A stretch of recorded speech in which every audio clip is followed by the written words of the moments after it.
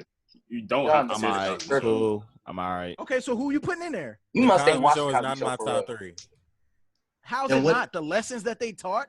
What are you okay, then about? what's the top 3? But what? All right, go top 3 black sitcoms. If the Cosby Show isn't in the Cosby Show, Martin, Fresh Prince, easy. What are you taking out? What are you taking out? I'm an oddball. Like I know that's a classic, but I'm not. I'm. What are you taking out? What are you taking out? Yeah, I could say top 3. But what you gonna Top 5, sure. But in mine, what's your 3? I'll take. Go ahead, say a different world. I'm taking a different world. I'm taking a different world. Without the Cosby Show. Shut up. I understand that. That's what I'm saying. You can't do that. Hold on. Go ahead, Reek. Give me a 3. Mine. So I'm taking a different world. Can't have that without the Cosby Show. A different world and not the Cosby Show. Can't have that without the Cosby Show. Because I didn't connect it. It's a spinoff. Yeah, I didn't feel for the Cosby Show like most kids. But did. Without the Cosby Show, there is no different world. So y'all, hold on, wait, time out, and I'm gonna tell you this. Hold on, wait. Remember you all's take on Richard Pryor. Remember your take on Richard Pryor. Okay, I'll give you. But that wasn't me. That was Todd. But I see where you're going with it. I'll give you that. It's a different world. Cosby Show. And what's the last one? I'll take the Bernie Mac show before some. You're gonna take Bernie Mac over what? Over Fresh Prince? You're taking Martin over Fresh Prince? For sure. I would take Martin over Fresh Prince. I would take Martin over Fresh Prince. I think the Fresh Prince is a better show. Yes, but I would take Martin over the Fresh Prince. It was funny. That shit was pure comedy, bro. It was funny, bro. Fresh Prince had life lessons. Martin did have life lessons. Yeah, like Fresh was a better Martin never show. really had a serious moment And how they handled him and the Tasha Campbell thing. Tisha, say her name right. Say her name. Tisha, the whole way they handled that with the whole not them being in scene together, first off, he was nasty for that. That was last season though. He was so nasty. Like, that was but I'm just saying, Martin was nasty. Also, it came out he was lying about that shit. The Fresh Prince didn't have a bad season. What about light skin and Viv? She was worse. Okay. First of all, that was the worst thing they could possibly do. But how they handled that though was terrible. How they handled that terribly. Horrendous. They thought we were gonna not see the difference. The only acceptable switch was my wife and kids switch. That's the only acceptable switch. No, it was not. That switch was that was terrible too. That was worse than the Fresh Prince. That might have been worse than the Fresh Prince switch. You go to a dark skin or from a dark skin daughter. Sister. Yeah, dark skin sister daughter to a light curly hair. Come on, bro. Man. What are you doing? Shit was bad. That shit was bad. I'm cutting all of that out. I'm letting y'all know because we literally haven't hit any of our topics. Who cares? All right, that's fine. Whatever comes, go. Like let the show roll on. Nah, but we do. Okay, wait. There's two things we need to talk about. We can briefly talk about them. Maya Moore. We have to talk about what Maya Moore did. Talk about Maya Moore. We have to talk about what she did. And so Cam Newton. No. We can get to the second one if we get to it. But Maya has to be talked about. Maya has to be talked about. It's Maya and Dan Snyder. The whole Redskins thing. We can if we hit it. Yeah. Wait, go ahead. What was the second thing? It was the Redskins, but I'm saying we could hold on to that. Oh yeah. All right. So as far as Maya one, go ahead. All right. So for anybody that didn't know, Maya Moore gave up her professional basketball career. This would have been her second year since her retirement, to focus on prison reform and helping overturn a conviction for somebody that had 55 years and was wrongly convicted. So this past Wednesday, he was finally released from when he got locked up in 1988. Damn. So he served 20-some years for something that he didn't do. And they actually met when she was 16. For a lot of people that don't know, they met before when she was doing prison religious services or whatever, going to the prison, having worship service with them. That's when she first met him. And finally, he is out of jail with an overturned conviction. But she gave up in her prime to be a WNBA star. And Maya Moore definitely, if you don't know her accolades, please go back and look at her accolades. Look it up. She was literally on top of the world as far as with her WNBA career, and she gave it on hold to help out with prison reform. And she actually used her platform to get this man's conviction overturned, and he is a free man today because of her. And it's just I guess that's the type of impact that, these athletes and I guess the NBA with the Players Coalition, I guess that's the type of impact that they're trying to bring. But Maya Moore is one of those people that has literally given up her career and actually taken the action to make some serious change. And she was like, it can't start anywhere else, but it has to start with me. And I just, that was the biggest story for me. And that happened on Thursday. Yeah. When, people were highlighting it after he got free. And it's just that was the biggest story for the week. Yeah. And that's what I'm saying. She's been grinding. She's been putting the time in since she stepped. Even when she was still in the league, she was still doing stuff behind closed doors. Yep. And people laugh at the WNBA and, but at the simple fact, these women, make strides that a lot of us cannot even begin to understand the type of impact they've had on people's lives. And it's just what she's doing, what she did for that man's life, and what she's continued to do in prison reform. It's huge. It's big. And that's 20-some years that you cannot get back. Right. For that man, it's 20-some years you cannot get back, especially when you're wrongly accused of something. And shout out to Maya Moore for sure for what she's doing. Yeah, I wanna highlight, and the biggest thing, at least for me, what was major about this, WNBA, they don't make a lot of money. So, and I look at the comparison. I know we talked a little bit about Kyrie telling people, okay, maybe we don't need to play and whatnot. That's easy. Kyrie, we know what money you got. We know them shoes, them endorsements. We know what type of money you can give up. You got all that money stacked up. Maya Moore, she wasn't deep into her career. No, it wasn't like she had built a career. Right. It wasn't like she had built like money and stacked it up. She gave this up. That's her job. Her so career. She talked the talk that everybody on Twitter is saying, well, go out and do this, that, and the fourth. Nah, that's it right there. If you really care about something, you're willing to give up. Exactly. It's a sacrifice that many people Cat made. Say the same sacrifice. The same sacrifice almost is what Cat made. But I feel like this sacrifice personally, I feel like was bigger. But because it's on your home front. No, and I'm not taking. Cap wasn't in the prime of his game. His game had deteriorated. It was on the decline. It was on the decline. It was on the decline. Yeah. That's what I'm saying. But still, in the league, won't he? No. Say again. But that was like his 4th or 5th year in the league. No, he had got a. No, he was in the league for a while. He peaked. He did peak. He was on the down.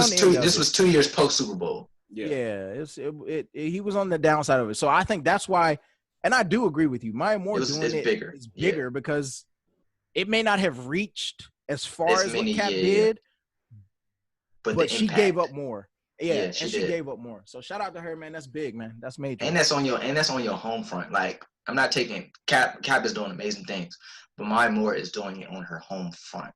Right.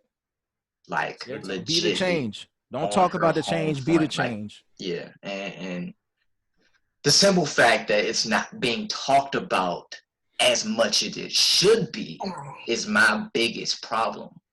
It's like, yo, she gave up her career. I mean, people talked about it when she did it. Like you said, this is going into her second year of it. So when it happened, it was major news. We're also in a pandemic and all these things, everything else. So there's a lot of stuff popping off at the same time. It's easy for stuff to hit the back burner. So that's exactly why this is one of the things that I was. Yes, for sure. On us talking about it. Yeah, for sure. That's big. It's also a blessing to see that she's not pressed to make it so well known. Yeah, fact. Nah, she's not looking for the show for it. She's not looking to be fame. She's not looking for the fame and trying to grow up off of it. She did it because that's what she wanted to do. It's what she wanted to do. Everything doesn't have to be done needs to be brought to the light. At all. Nope. Do it because you want to, not because you feel like you're gonna get some recognition for it. Yeah, that's a bar. Yeah, that's just my problem with media. Facts. Yeah, that's just my problem with media. Like media highlights the stuff that media wants to highlight, and it should have been front page running 8 days straight. I don't care what nobody says. I would 8 days. Cam did get signed, so I don't know about 8 days. True. I'm just saying. That's a good segue into it. Cam did get signed to the Patriots. Thoughts? On a nickel and dime contract. It happens. He has money. I feel like they have something waiting for him, bro. I feel like they have a contract waiting for him. It's a risk. Everybody who followed Cam, everybody who watched Cam, understand exactly what this Cam shit was. Yeah. The moment Cam was gonna get signed, everybody know Cam. You don't give a damn. At the end of the day, there's not been a Super Bowl. There has not been a league MVP disrespected in this month. Mm-mm. Nope. We're talking about somebody who came into the league as what they were and flipped that bitch upside down on the changed the game of football. And the amount of disrespect that he received is insane. It's ridiculous. Just like everybody else, from the moment the Panthers let him go and he dropped that video of him in the with the gospel, he showed you who he was, bro. He showed you who he was. It is but I'm gonna shoot the Panthers some bail.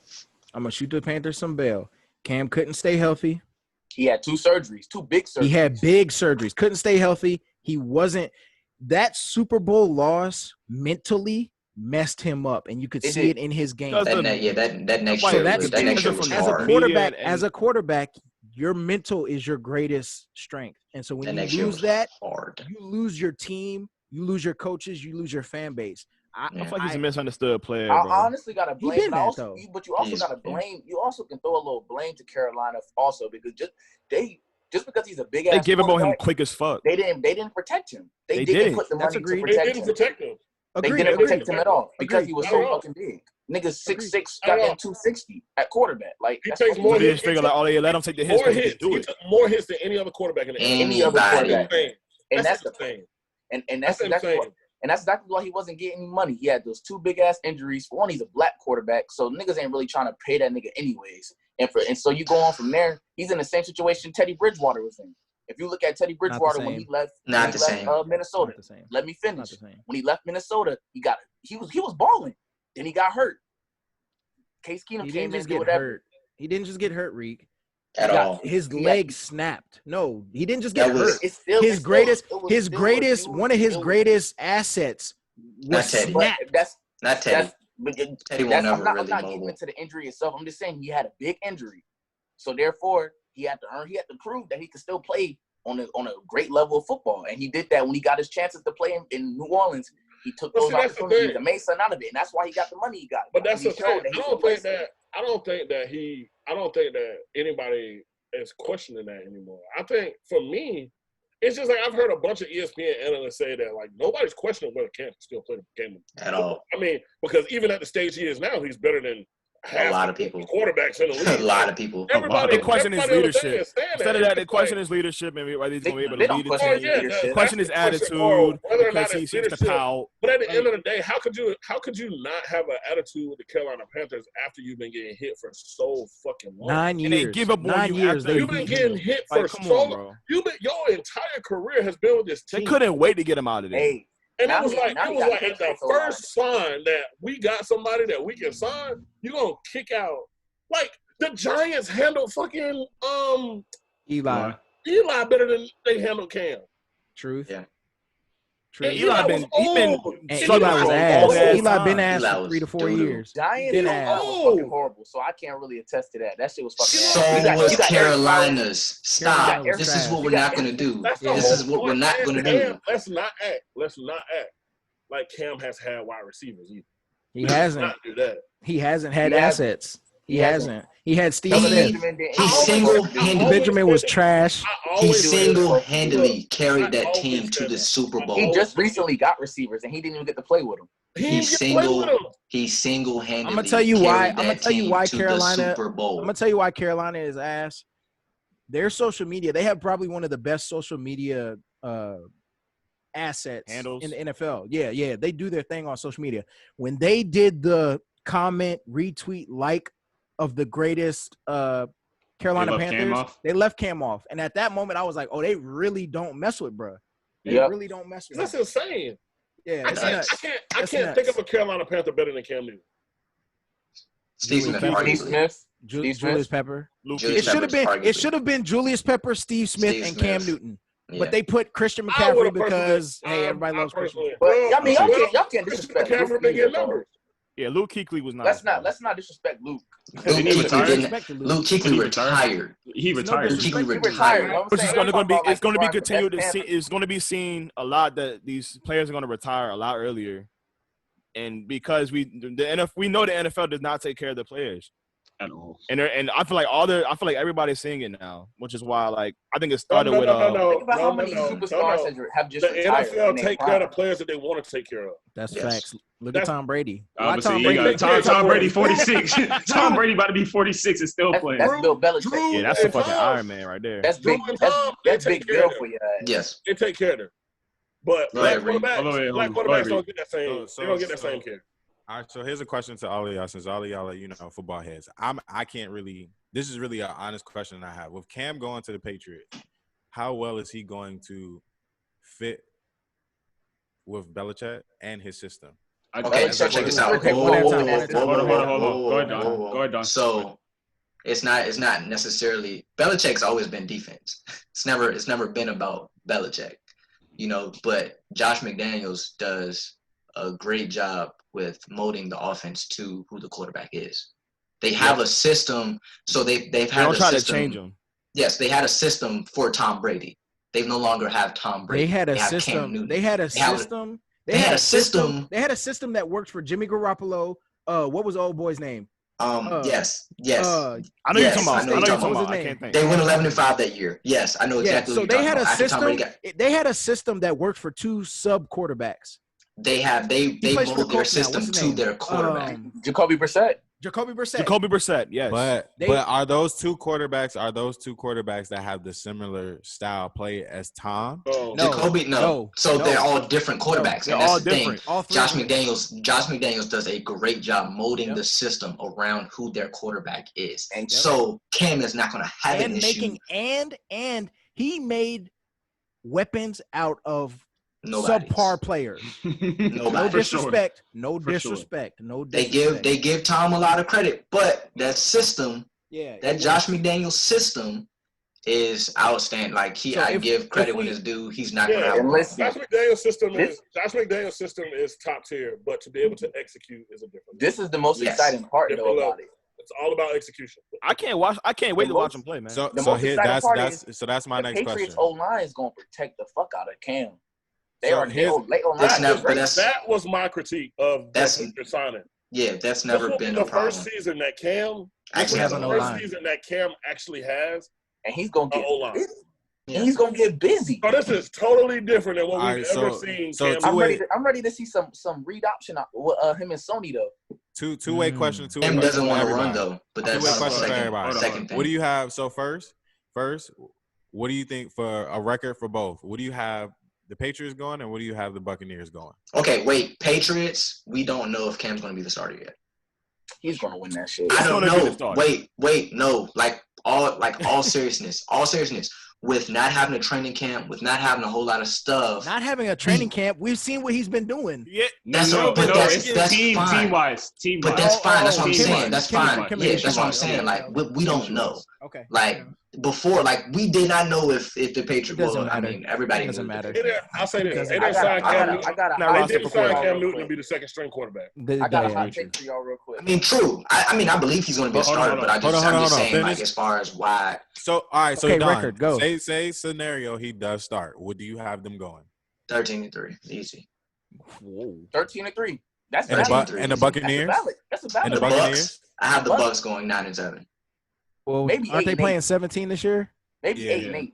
Yeah. Oh, I have them going one game above 8-8. 9-8. One game above 500. Sorry. 9-8. Ty, what you got? I told you I don't have them winning the division. So I mean that's been my take from. Who do you have winning the division? Hold on. I have New Orleans. I have New Orleans winning the division. I have Atlanta coming in second. I have the Bucks coming in third, and then I have the Panthers losing. I promise you. Falcons are going to be a lot better than what people think. I hope we do. Ty, who you got? What Tom Brady gonna be running for his life. I'll say. His O-line is trash. I'll say 11-6 for both. 11-6 for both. Mm-hmm. Or 11-7. We need a safe. We need a safe button. We need a safe button. That was very safe. That was very safe. The Patriots. I said the Patriots were gonna go 12-5. I think they'll go 12-5. I think that's what I was going. I said 12-5, and I think they'll be a top seed in the playoff. For sure. And now I think the Bucks. I said that the Bucks would go 11-6. 11-6. Because reason I say that is because it'll be a little different. There'll be a lot more pride in blocking for Tom Brady than there was for Jameis, which sucks. Because they should have took as much pride as they took blocking for Jameis as they do for Tom. Because I mean, I've watched the Bucks play, and I would count on I count. They O-line is at most 2.5 seconds for Jameis, but I guarantee they'll give Tom 3.5 because they don't want nobody touching him. But and who's they running backs? At the end of the day, I do think that the Buccaneers do have weapons around Tom. They do got some weapons around Tom. When you put true weapons around Wait, Tom, they got Gronk. I forgot they got Gronk. Don't they got Gronk. And OJ Howard too. Like I said, when you put, like we said, this is the first time we'll see Cam play off the line. Other than his year with Moss, this will be our first time seeing him play with some really reputable receivers. True. Like Receivers. Some really good receivers. Yes. True. Like so. We're going to see, man. I think it's going to be interesting, but I do think the league has not seen Cam Newton with a chip on his shoulder ever. And he's felt disrespect, I would say now. And they in trouble. They in trouble with that.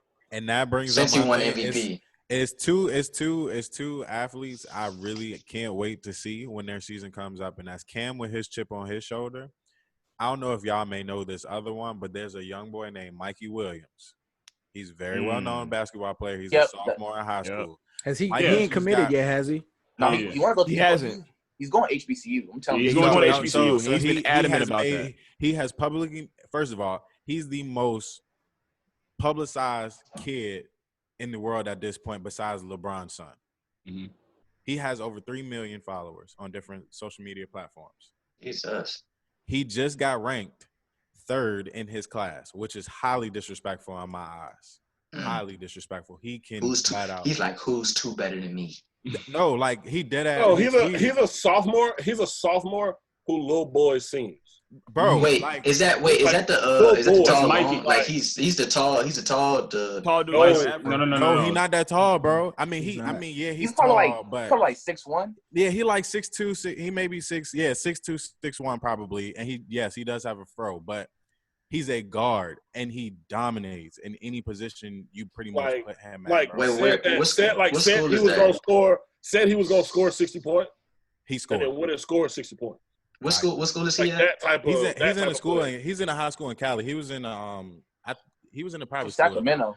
Nah, well, some part of Cali. That both of those are in Cali. I mean, yeah, but regardless, him having that chip on his shoulder and publicly making a notice as a sophomore that he wants to make it be the difference in high school kids and Black African and males going to HBCUs is a big. Wasn't there another kid that went to Howard? Don Maker's little brother just signed to Howard. Well, he signed to Howard. Did he sign? No, he didn't sign. Sorry, he didn't sign. He committed though, right? He committed. Let me ask y'all this. Yeah. Do you think it's easier for basketball players to do that than football players? Yes. Fuck yeah. Yes. Of course. Basketball, I feel like basketball solo, you can change the game a lot. Track's the easy for sure. Football solo, football, you can't. You need your team. Look how they handled the whole Colin Kaepernick. No. But I'm saying in the sense. I'm saying in the sense. Yes, of, but I'm saying in the sense of Black athletes committing to HBCUs. And basketball, no, not even making an impact. No, committing and going to it. It's hard. It's harder. It's harder in football. It's harder as a football player. If you were to get an offer from Clemson, Alabama, one of the Power 5 schools, Power 5, and then you get an offer from Howard or like North Carolina A&T, it's harder to say no. I'm not going to Alabama. I'm going to these other schools than in basketball. Yeah, you need so multiple, just to speak on that, people to do that. Just to speak on that, there was a 5-star recruit I just saw it like 2 days ago that committed. He got off from Clemson, Alabama, in that same situation. He went to some HBCU. I gotta find it. It's on Twitter. North Carolina A&T. It was A&T. Yeah, it was A&T. Yeah. But North Carolina A&T. Mm-hmm. That's what I'm saying. Like kudos out to him. Big time. That's like facts. Like if you commit to HBCU, I'm happy for you. But I'm happy for you, but it's harder. I don't see. So my biggest thing with that is I don't see the harm in it because at the end of the day, if you have talent, like Michael Jordan said, if your game has talent, like it's gonna show regardless. Not in basketball is different. Basketball is easier. With football, you need a team. You need help. No, you need a program. You need a program. You need a program and you need competition. You need a program, competition. That competition part. That competition part is the biggest part. That's the biggest part of football. That is the biggest part. But I'll say that for football because for basketball, you can have a trash high school season, but in the summertime, you could show out in one of these leagues. Whether like they have multiple opportunities to show themselves. Yes, bro. Like football, they have that one. Them 16 the season, and then camps. But camps don't show. It shows the your numbers. Talent individually, but it doesn't show what you can put on the field and do. In my honest opinion, like it's a difference. A lot of people can't show outs. For y'all with VMI, right? Doo-doo. Yes. What? First question: personally don't. I mean, how many offers did you have with VMI before, like along with VMI? I had a bunch. Oh, tie-in. Hey, I had a bunch. Let you talk about it. Okay.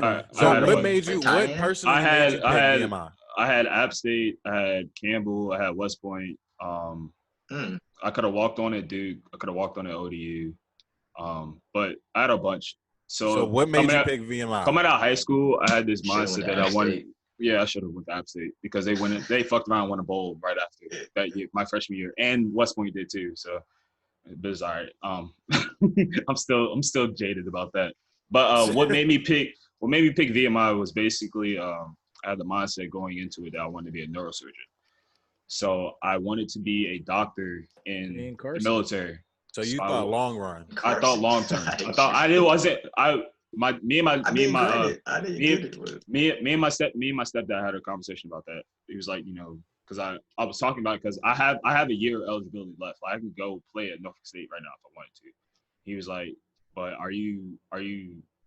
did you go to VMI for football or did you go to VMI for your degree? And I was like, I went to VMI for the degree, the education aspect of it. He was like, well, you can't be mad at your results of football because you didn't go there for football. You went there. You didn't go there for that. So I mean, that's kind of what I had to like look at internally because I was like, every once in a while I'll look back at it like, damn, like I could have went somewhere else and actually like did something with football, but after those 4 to 5 years, then what? That nigga was balling his freshman year. I did the exact same shit. No cap. I mean, I had a good bit of offers coming out of high school. Name them. Big Roseboro. Wofford from South Carolina State. Hampton. You'd have been a dog at Wofford. Yeah, you would have been crazy. I started to go to South Carolina State. No cap. But what else? Wofford. You ain't got that was good. That was good. Oh, that's enough. Okay. But yeah, so did you have any HBCU offers? Yeah, South Carolina. Oh, I had one from Norfolk State too, and Georgia State also. Georgia State. What's crazy is Georgia State came my junior year, but like the first year they had a football program, and was like, hey, it was like spring of my junior year. Came watch me practice. It was like, hey, we just got a football team at Georgia State, and I want to offer you full ride to come to Georgia State. At the time, I'm like, Georgia State. I was like, oh, shit. It's like, I look it up, biggest school in Georgia. I'm like, 34,000 kids. I was like, damn. I was like, that's a lot of motherfucking kids. He was like, dude told me, he was like, we will be D1 single A in 2 years. I was like, how the fuck are you going to become D1 single A in 2 years? Like, you just starting the program. 2 years later, D1 single A. 2 years later, D1 single A. So, it'd be like that one. But what made me go to VMI, man, was when I went. First of all, Coach Campbell. That's number one. That's the number one reason why I went to VMI. You got to bleep that out. But yeah, so he's that was my number one reason, man. Just he was always checking on me. He was always trying to he always knew the outcome of my games. He cared. Tell you, he just gave a fuck. He seemed like that coach. He was just like. When I came on my visit, it was like, I just couldn't tell. I couldn't look him in the face and be like, yeah, I'm going. Because it was like, I wanted to play under Coach Campbell. You know what I'm saying? So, and it was that like VMI was a top, academic education was, yeah. In the country, it was like, I was like, so I got an opportunity to go to a top, academic school in the country and play under a coach that I want to play for. I was like, perfect. I know what I was getting to. Fuck no. Do I regret it all the time? No, I'm just. no. Hey, no cap. I regret that shit all the time. Like looking back at it, bro, it's just like one of those things. It's just like, yo, like I really could have did something with football, but I chose the long route. That nigga was nasty freshman year, man. And say it one more time, like we didn't hear you the first time you said that. I mean, I appreciate it, bro. I appreciate the love. Stop trying to gas your cousin. I appreciate the love. But no, what really like, just like what I am, and we'll move on to our last topic after this. But just like I am, like what really brought me in was I gotta hear these two though. And oh, yeah. Go ahead. Well, what really brought me in was Coach Mayberg, R.I.P. That's what really like brought me in. It was like, yo, his energy, his energy, his impact, and actually showing that he cared. Like he would go and find me and make sure that I'm studying and like doing my work, like type stuff like that. I'm like stuff like that was what really like brought me into VMI. And then once Damn, bro, I didn't help you get the VMI. No, you didn't. I mean, yeah, sure. Terrible host.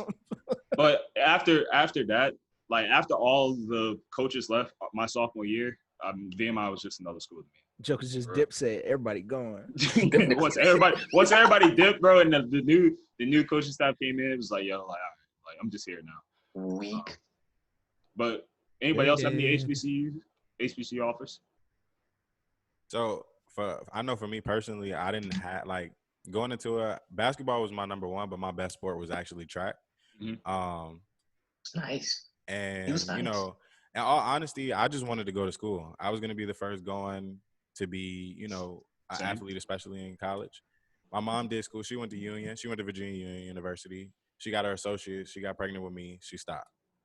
So, you know, when I started getting offers for track, I was excited. You know, I didn't expect that at all to really happen. And majority of my stuff was just like West Coast schools. And then I got a couple, you know, on the East Coast. But, you know, one of the biggest ones I did get was Virginia State. Now, being from Richmond, when you hear Virginia State, you just like, I go in there like that's a party school.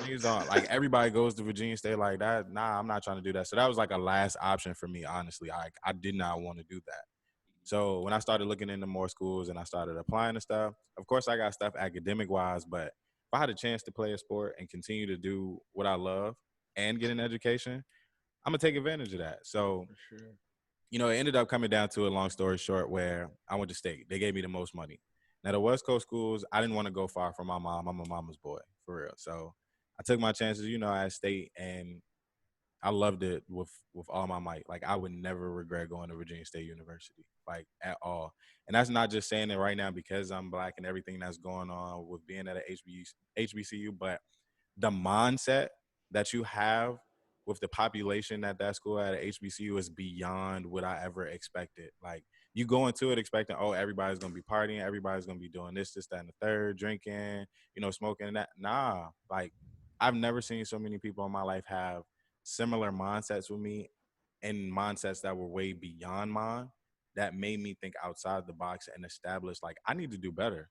Like, this is what I need to be surrounded around. I need to be surrounded around people that motivate me to do more, to become better, to do more community service, or to do X, Y, Z. Like, that's what I felt great about, and that's why I ended up loving, you know, going to Virginia State as a HBCU. But I don't think those schools put enough effort into trying to get and reach out to some athletes because they feel like we'll just instantly put somewhere else. Which athletes we do. You hear HBCU and you hear, you know, this, that, and the third. If it ain't the ACC, if it ain't the, you know, the SEC, a lot of players don't want to hear that. Should have went to Coastal. That shit crazy. Yeah, I was like you and goddamn when it came to sports. Like football was always my favorite sport, but I was drastically better in track. Like, my problem is I didn't really blow up in track how I was supposed to until after I had already signed a VMI.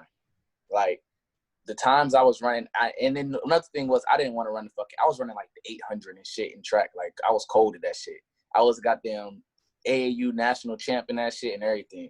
But I ended up picking football. Like I was originally committed to William & Mary before I even went to VMI. But I really wanted to go to Hampton more than anything. But Hampton didn't even offer me, because they offered me in track but not football. They didn't offer me until I had already, literally 3 days after I just signed my NLI to VMI.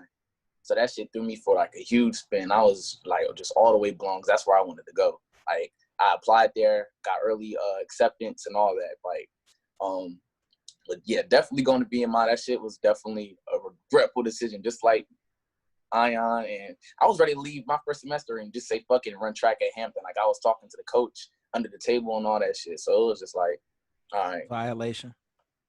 I swear. Niggas just be jumping. Let me tell y'all this, man. It's funny that we even brought this subject up. Me and Ian was talking earlier in the week. And I always, the comparison of HBCUs and what they call them, PWIs. PWIs. The comparison is always funny to me I don't regret nothing about VMI. VMI gave me your wife. A lot. Gave me my wife, gave me my best friends, you know what I mean? And it gave me I can't speak to what you learn at a HBCU. I can only from the outside looking in. From the outside looking in, HBCUs aren't reality. Yeah. You go into corporate America. What do you walk into? You walk into a room where there might be two of you. Might. That's VMI. I call VMI Little America. It is. We all call it VMI is Little America because literally in VMI, you realize because at 18, you got people Culture yelling shock. at you, and it's like, yo, what is this? I'm supposed to Culture respect you shock. because of your position. Yeah. Da, da, da. That's reality. You go into the workplace, It's handled differently, but it is. But and I'm gonna tell you this, and like I said, I can't speak on HBCU because I've never been there. Go ahead, D. I learned to be unapologetically black. HBCUs, you automatically go into it unapologetically black because of the pride of an HBCU. Everybody around you is proud of going to an HBCU because it's black. That ain't VMI. I learned to be unapologetically black, realizing that, hey, you don't like me, but guess what? I don't give a fuck. I think, but that the only thing with that though, Darrian, is everybody that's black that goes into VMI doesn't go through that. Not everybody becomes like some people still leave VMI and they still not. He's only speaking from him. Speak from him. Yeah, I get that. That's what I'm saying. But like, this is my take on it, and you can like agree or disagree with me if I'm like right or not. But I feel like when you go to HBCU, I think it's more so everybody is kind of being accepted. That ain't nice. You talking about the sunlight? That beach. Look, that beach there. I got that tan, boy. I feel like going to a HBCU, from like the experiences I hear from people, that you just become so comfortable in your skin to the fact that when you leave the HBCU, there's nothing that's gonna be able to bring you down off of that pedestal that you set yourself up as being black. But it's not reality. That's where. So now that's where I will agree with both of you guys, because that definitely is something that happens to a lot of us at an HBCU, right? And then we leave that HBCU and we go into society and we go into this world, and we have a major some I'm not gonna say all, but there's some issues where you face the real life, you face the real world, which is what D is talking about. Like being at a PWI puts you in that standing where you, as an African American. It puts you. I take it as it puts you in the stands where you can see what you're really getting yourself into once you hit the real world.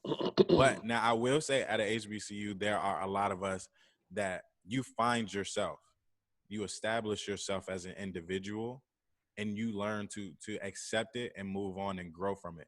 A lot of entrepreneurs, in my eyes, of today came from HBCU. Are developing from HBCUs, right? Because they know that they can do their own thing and not get judged. Right. Now, I'm not saying you can't do that at PWI as well, but you're looking the mindset's different. That's what I never liked, is that I hate the comparison, because it's almost as if you don't go to a HB, it's like what we just talked about earlier about canceling 4th of July. If you don't go, you're not black enough. If you don't do this, you're not this. Da da da da da. There are the same thing, I guarantee you, the same thing, because like you just said, you learn who you are and you grow from that. I learned the exact same thing, just in a different light, just in a different way. So I hate the comparison and the battle between going to one and going to the other. Like if you choose to go to somewhere, that's where you choose to go. I'm not gonna look at you no way different. Your education is no lesser than or no greater than. Your experiences might be different, but we can come together. And I can probably teach you some stuff, and you could probably teach me some stuff, So, but I also it's a big thing, with your history as well. Going to like, how much history did you guys learn? Like African American history, did you learn at BMI? None. No, we learned some history. Our history was just a little farther back. That's all. That's all that was. Like I think that's a big thing. Like I had a class my senior year where they made us go to the museum in DC, the African American History Museum. So we did that. We did that with our club last year. Yeah, shout out Promaji Club. Did a little something. That's crazy. I was never a part of that. It was trash when we were there. It's okay. Yeah. Can you like know cut what all you're of this talking out? about right now. Yeah, I'm gonna cut this part. You're listening like, part. what are they Out. talking about right now? My theory. What's your theory? Up? What's your theory? Wrap it up. You know what my theory is. Man. Oh, yeah, it's nuts. It's gonna blow your mind. We could talk about it maybe after we stop recording, but Yeah. All right. shit nuts. All right. Well, that's pretty much it from us. You know, episode 12 of the Here Y'all Go podcast, man. Love y'all, boys. Y'all stay safe. Love. All right. All right.